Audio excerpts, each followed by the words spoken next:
नमस्कार दोस्तों। आज कहानी है अहमदाबाद के चर्चित सजनी मर्डर केस की, जिसमें पुलिस ने 15 साल बाद लैंडलाइन नंबर के जरिए कातिल को पकड़ा और खुलासा किया। उन दोनों की नई नई शादी हुई थी। वो बहुत ही खूबसूरत जोड़ी थी। उनकी जोड़ी को देखकर हर कोई हंसता था, लेकिन कोई नहीं जानता था कि ये सिर्फ 3 महीने की कहानी है।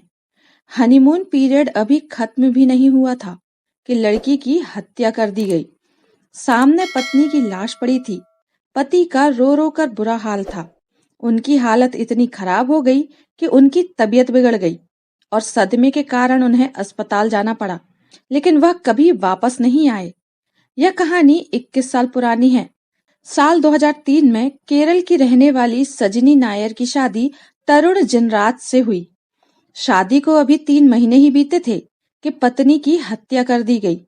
यह मामला काफी चर्चा में आया, क्योंकि पति ने पहले तो अपनी पत्नी की मौत का गम होने का नाटक किया और फिर पुलिस की आंखों में धूल झोंक कर भाग गया।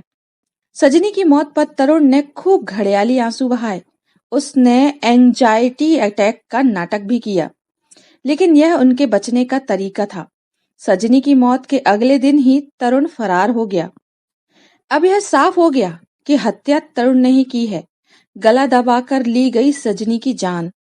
लेकिन कातिल कैसे पकड़ा जाए? पुलिस कई दिनों तक सजनी की पति की तलाश करती रही, लेकिन उसका कोई पता नहीं चला। वह गायब हो गया था।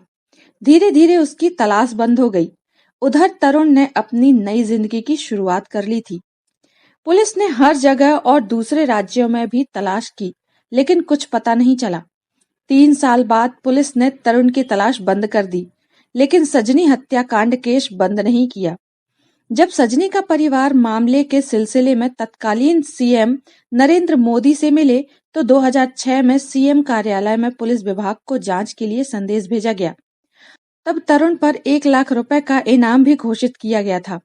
इसी क्रम में पुलिस की मुलाकात तरुण की प्रेमिका से भी हुई, जिसने बताया कि 16 फरवरी को तरुण ने फोन पर शादी के लिए कहा था, लेकिन मैंने हत्यारे से शादी करने से इनकार कर दिया था। तरुण जिनराज ने बेंगलुरु में दूसरी बार शादी की और उसके 2 बच्चे हैं।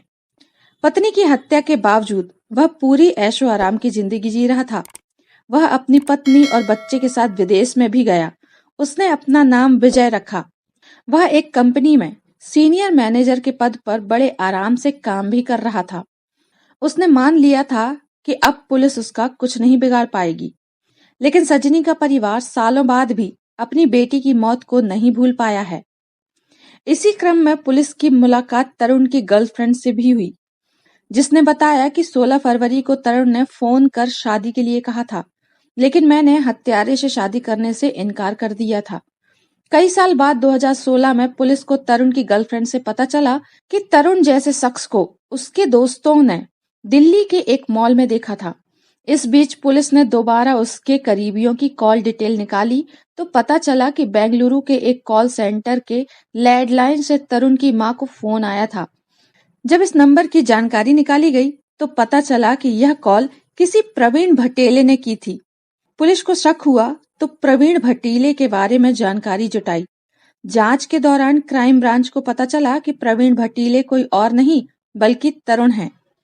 हैरान करने वाली बात यह थी कि तरुण ने बेंगलुरु में दूसरी शादी भी की और उसके 2 बच्चे भी थे। प्रवीण भटेले, जिनकी पहचान तरुण ने चुराई थी, तरुण का पुराना दोस्त था। इस सारी जानकारी के बाद तरुण को गिरफ्तार कर लिया गया। कोर्ट ने तरुण को सजा सुनाई और उसे साबरमती जेल में बंद कर दिया गया। सजनी के परिवार ने भी राहत की सांस ली कि आखिरकार उन्हें 15 साल बाद न्याय मिला, लेकिन कहानी यहीं खत्म नहीं हुई। तरुण जिनराज बहुत चतुर था। वह लगातार जमानत के लिए कोर्ट में अर्जी दे रहा था। वह तरह तरह के बहाने बनाकर कोर्ट में जमानत के लिए अर्जी लगाता था। आखिरकार इसी 2023 में अगस्त में जिनराज जमानत पाने में सफल रहा।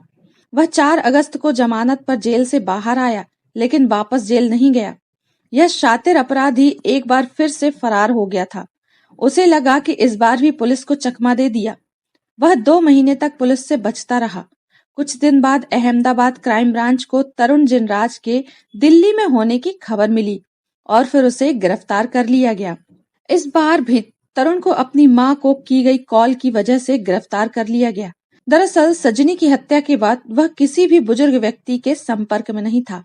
उसने अपनी एक अलग दुनिया बना ली थी, लेकिन वह हमेशा अपनी मां से बात करता रहता था। इस बार भी ऐसा ही हुआ। करीब 23 तारीख को वह अपनी मां से मिलने बेंगलुरु भी गया था। पुलिस को इसकी जानकारी पहले ही मिल गई थी, लेकिन उस वक्त वह भाग निकला, लेकिन दिल्ली में पकड़ लिया गया। क्राइम ब्रांच का कहना है कि पूछताछ के दौरान वह फिर से भागने की धमकी दे रहा है। पुलिस का कहना है कि वह पेशेवर अपराधी की तरह व्यवहार कर रहा है। इस बार भी तरुण ने पुलिस से बचने की साजिश रची, लेकिन उसकी कोशिश नाकाम रही। वह तरुण जिनराज से जस्टिन जोसेफ में तब्दील हो गया था। उसने अपनी दाहिनी बांह पर ड्रैगन का टैटू बनवाया था और हेयर ट्रांसप्लांट करवाया था। पुलिस का दावा है कि जिनराज नजफगढ़ के 2 महिलाओं के संपर्क में था। तरुण ने नवंबर 2023 में अहमदाबाद के एक बैंक में काम करने वाली सजनी नायर से शादी की, लेकिन शादी के बाद भी वह किसी अन्य लड़की के साथ रिश्ते में था। वैलेंटाइन डे के मौके पर पत्नी की हत्या करने से पहले उसने सजनी से संबंध बनाए थे और फिर उसकी हत्या कर दी। तरुण का पहले से ही एक लड़की से अफेयर चल रहा था। तरुण ने हत्या के बाद गर्लफ्रेंड को शादी का ऑफर दिया था। तो क्या इसी वजह से उसने अपनी पत्नी की हत्या की या फिर कोई और वजह थी? इस कहानी में कातिल को तो पकड़ लिया गया, लेकिन हत्या की वजह अभी भी सामने नहीं आई है।